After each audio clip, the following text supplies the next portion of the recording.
कई क्षेत्रों में टकराने की संभावना है, जिसका प्रभाव 24 अक्टूबर की रात से लेकर 25 अक्टूबर की सुबह तक महसूस किया जाएगा। भारतीय मौसम विभाग ने चेतावनी दी है कि यह तूफान बहुत भारी बारिश, तेज हवाएं और समुद्र की ज्वारीय लहरें लेकर आएगा। हवा की गति 120 किलोमीटर प्रति घंटे तक पहुंचने की संभावना है, जो मुख्य रूप से ओडिशा के तटीय जिलों केंद्रपाड़ा, भद्रक और बालासोर को प्रभावित करेगी। इस दौरान तूफानी हवाएं और मूसलाधार बारिश खतरनाक हालात पैदा कर सकती है। तूफान के आगमन से पहले बड़े पैमाने पर लोगों को खतरे वाले क्षेत्रों से निकालने का अभियान जारी है।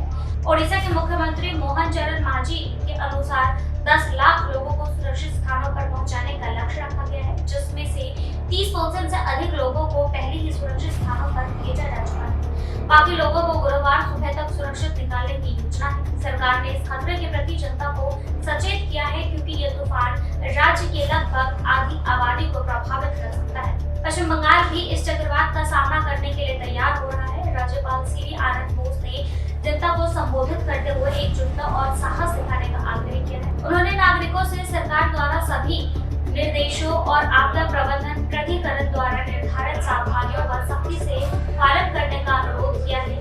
बुधवार का पश्चिम बंगाल में 1.14 लाख से अधिक लोगों को पहले ही सुरक्षित स्थानों पर पहुंचाया जा चुका है और जैसे जैसे तूफान नजदीक आ रहे हैं, लोगों को निकालने की प्रक्रिया जारी रहेगी।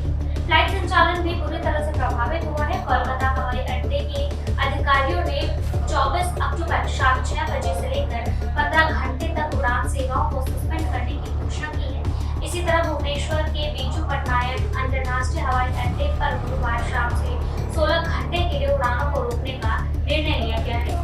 रेल सेवाएं पर भी इसका प्रभाव पड़ा है और दक्षिण पूर्व और पूर्वी रेल के तहत 170 से अधिक ट्रेनों को रद्द कर दिया गया है। तूफान के और तीव्र होने की संभावना को देखते हुए सुंदरबन और कोलकाता क्षेत्रों में फेरी सेवाओं को भी रद्द कर दिया गया है। ओडिशा और पश्चिम बंगाल दोनों राज्यों में राहत और बचाव दल हाई अलर्ट पर है। राष्ट्रीय आपदा प्रक्रिया बल ने ओडिशा और पश्चिमी बंगाल समेत 5 राज्यों में कुल 56 टीमें तैनात की हैं। इसके अलावा सेना, नौसेना और तटरक्षक बल की टीमें किसी भी आपात स्थिति से निपटने के लिए पूरी तरह से तैयार हैं। इंडियन कोस्ट गार्ड स्थिति पर कड़ी निगरानी रख रहे हैं और इससे जहाज और विमान किसी भी आपातकालीन स्थिति से निपटने के लिए तैनात है। ओडिशा में मुख्यमंत्री मांझी ने राज्य की तैयारियों की समीक्षा की है। उन्होंने बताया कि राज्य के तीनों जिलों पर चक्रवात डाना का गंभीर असर पड़ने की आशंका है और अब तक 30% से अधिक लोगों को सुरक्षित स्थानों पर भेजा जा चुका है। बाकी लोग भी निकलने की प्रक्रिया गुरुवार तक जारी रहेगी। ये तूफान भीतरकनिका नेशनल पार्क और धर्मघट के बीच ओडिशा तट को पार कर सकता है, जिसके चलते तेज हवाएं, भारी बारिश और ज्वारीय लहरों का खतरनाक कॉम्बिनेशन बन सकता है। आईएमडी ने ओडिशा में एक मल्टी रेंजर स्थिति की चेतावनी दी है, जहां भारी बारिश और 2 मीटर की ज्वारीय लहरों के कारण गंभीर बाढ़ का खतरा है। पश्चिम बंगाल में भी कई जिले में भारी बारिश की संभावना है, जिनमें कोलकाता, उत्तर और दक्षिण 24 परगना और हावड़ा शामिल है। चक्रवात डाना के नजदीक आने के साथ ही ओडिशा और पश्चिम बंगाल दोनों राज्यों में अपनी आपदा प्रबंधन तैयारियों को मजबूत किया है, ताकि जनहानि को कम किया जा सके। तटीय क्षेत्रों में स्कूल और शैक्षणिक संस्थान बंद कर दिए गए हैं और सार्वजनिक परिवहन सेवाओं को स्थगित कर दिया गया है, ताकि नागरिक की सुरक्षा सुनिश्चित की जा सके।